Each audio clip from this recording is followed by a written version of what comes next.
여당 내 반발과 여론의 압박에 쫓긴 대통령실은 사실상 급조한 회의 참석으로 명분을 만들어 이종섭 대사를 귀국시켰습니다. 공수처를 상대로 어서 수사를 하라는 압박이지만 공수처는 다른 압수물 분석 작업과 참고인 조사 등을 고려해 이 대사 소환 조사는 당분간 어렵다는 입장이라고 밝혔습니다. 호주 대사 자리를 비워둔 채 이 대사의 국내 장기 체류 가능성이 높아지게 됐습니다.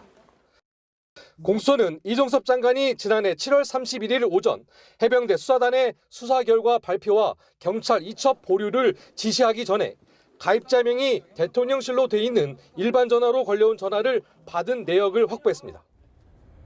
수사 외압 의혹의 대상에 대통령실이 놓여 있는 상황이지만 대통령실은 정작 이 대사 검증 과정에서 고발 내용을 검토한 결과 문제될 것이 전혀 없다고 판단했다고 공식적으로 밝혔습니다. 민주당은 대통령실을 공수처에 고발했습니다. 고발 내용을 검토했더니 아무 문제 없다. 뭐 이런 식의 입장 표명이 다 저희들이 봤을 때는 수사의 내용이나 방향에 대한 의견 제시 또는 뭐 가이드라인 제시 이렇게 보기 때문에 이 부분도 공수처가 이 대사에 대한 고발 내용을 제공한 적이 없는데도 대통령실이 고발 내용을 검토했다고 한 것은 허위라는 혐의도 함께 담았습니다. 수사 외압 의혹에 발단이 된 최상병 순직 사건과 관련해 대통령실 고위 관계자는 최근 MBC에 이를 조그마한 사고로 표현하고 불행하긴 하지만 전 지휘관이 법적인 문책을 받는 건 부적절하다는 취지로 말했습니다. 이종섭 대사 역시 의혹을 규명하라는 요구를 정치 공세라고 규정하고 있습니다.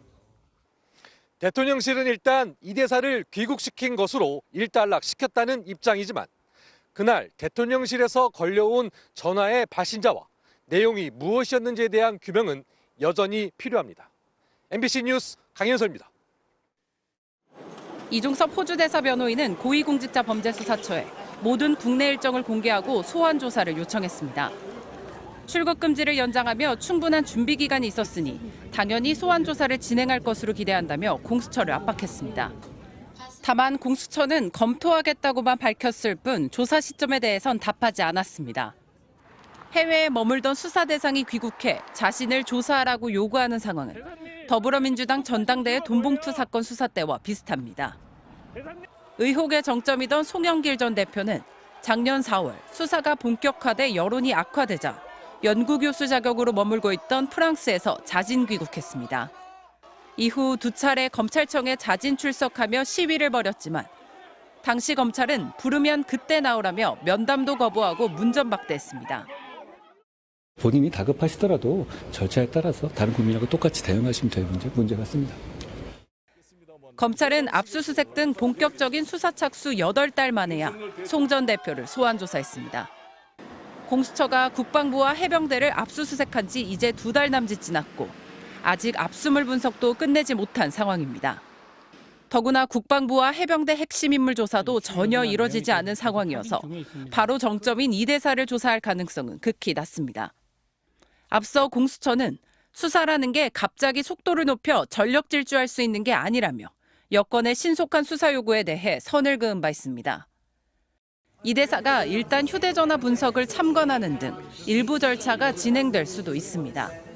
다만 이 대사가 이미 조사에 협조하겠다고 약속한 만큼 공수처가 자신들의 일정대로 수사를 진행할 거라는 게 대체적인 전망입니다. MBC 뉴스 박솔립입니다.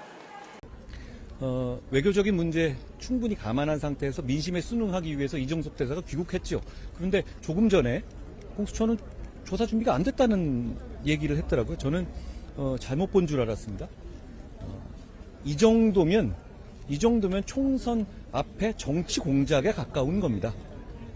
그 뜻은 뭐냐면 국민들이 보시기에는 이렇게 공수처는 입장까지 냈죠. 출국 금지가 필요하다는 입장까지 냈었죠. 그러면 국민들이 보시기에는 총선 앞에서 정상적인 수사기관을 상정하기 때문에 이건 뭐 거의 구속될 만한 사안이 뭐가 있나 보다, 큰 증거가 있나 보다 이렇게 생각하시게 마련이잖아요. 그리고 그런 인상을 가지고 투표를 하시겠죠.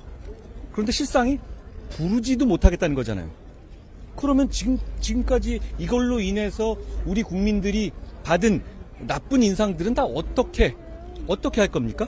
지금까지 민주당이 다 말했던 거 다 어떻게 할 겁니까? 공수처는 그동안에 한마디로 말해서 민주당이 좋아하는 수사만 사실상 해왔어요. 그래왔죠? 거기 집중해왔죠? 성공한 건 별로 없었지만요. 그런데 이렇게 선거 직전에 이렇게 정치적인 사안을 준비도 되지 않은 상태에서 강력하게 언론 플레이를 하는 것은 이건 선거 개입이고 정치질입니다. 안녕하세요. 예, 예. 질문 드릴게요. 예. 송영길 전 대표 오늘 출석해서 뭐 김건희 여사 수사는 안 하고 정권 사병 역할만 하고 있다 검찰이 이렇게 비판했는데 좀 어떻게 보실까요? 오늘도 또 나오셨나요? 예. 다음 주 초에 송영길 대표님 본인의 당선을 위해서 돈봉투 뿌렸다는 혐의로 민주당 국회의원 2분에 대해서 체포동의안 표결이 예정돼 있죠. 이렇게 수사는 일정에 따라서 진행되고 있는데요. 그러니까 본인이 마음 다급하시더라도 절차에 따라서 수사에 잘 응하시면 될 것 같습니다. 또 뭐 이제 뭐 헌법상 방어권 이야기를 하면서 뭐 증거인멸로 처벌을 하려면 장관님 먼저 처벌해야 된다 이런 비판도 있었는데 어떻게 보실까요? 말할 필요가 있는 대답인가요? 예. 그 송영 대표가 오늘 정도 여야 균형, 그러니까 전두환 노태우 때도 여야 균형 맞춰 수사했는데 지금 왜 안 하냐 뭐 이런 얘기도 하긴 했는데 어떻게? 자기 범죄를 수사하는 거잖아요, 그분.